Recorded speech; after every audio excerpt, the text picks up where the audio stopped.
സുബിഹി നിസ്കാരത്തിന് ശേഷം സൂര്യൻ ഉദിക്കുന്നത് വരെ ഏതായാലും ഉറങ്ങാൻ പാടില്ല എന്ന് ഹദീസുകളിൽ ഉണ്ട്, ചർച്ചകൾ ഉണ്ട്. അത് വലിയ ശൂന്യമാണ്, ദാരിദ്ര്യമാണ്, ഹംക്കത്തരമാണ്, ബുദ്ധി കുറവാണ്. വലിയ പ്രയാസങ്ങളും മാനസിക, ശാരീരിക, സാമ്പത്തിക പ്രയാസങ്ങൾ ധാരാളം വരുന്നതാണ്.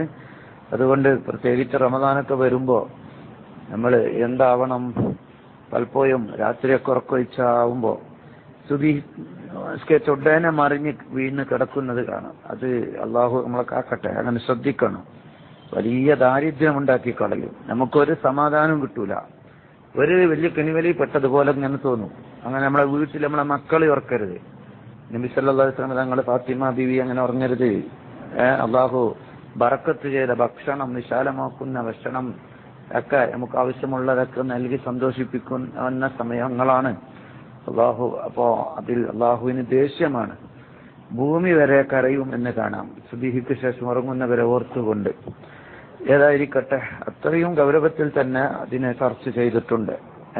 നൗമു സുബഹി, സുബഹി ഹംക്കാണെന്നാണ്. ഹംക്കാണ്, ഉറങ്ങല് ഹംക്കത്തരമാണ്, ബുദ്ധിയില്ലാത്തവന്റെ അടയാളമാണ്. അപ്പം ബുദ്ധിയില്ലാതെയാകും, ബുദ്ധിവിശാലത ഉണ്ടാവുകയില്ല. അള്ളാഹു നമുക്ക് നമ്മുടെ കയറൊക്കെ തടയപ്പെടും, അള്ളാഹു കാക്കട്ടെ. പിന്നെ സുബഹിക്ക് ശേഷം എന്ത് ചെയ്യലാണ് പുണ്യം? ഹജ്ജും ഉംറയും നിർവഹിച്ച പ്രതിഫലം പോലെ ലഭിക്കുന്ന, പൂർണ്ണമായ ഹജ്ജും ഉംറയും നിർവഹിച്ച പ്രതിഫലം ലഭിക്കണമെന്ന് ആഗ്രഹിക്കുന്നവർ എന്ത് ചെയ്യണം?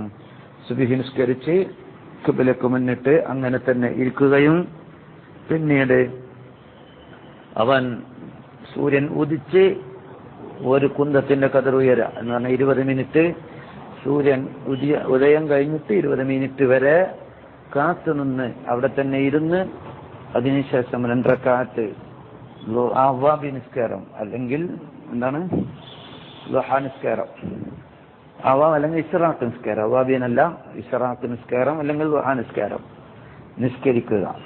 അങ്ങനെ നിസ്കരിച്ചാലാണ് ഹജ്ജും ഉംറയും പൂർണ്ണമായ നിരക്ക് ചെയ്ത പ്രതിഫലം ലഭിക്കുക എന്നാണ് ഹദീസിൽ ഉള്ളത് എന്ന് ഓർമ്മപ്പെടുത്തുന്നു.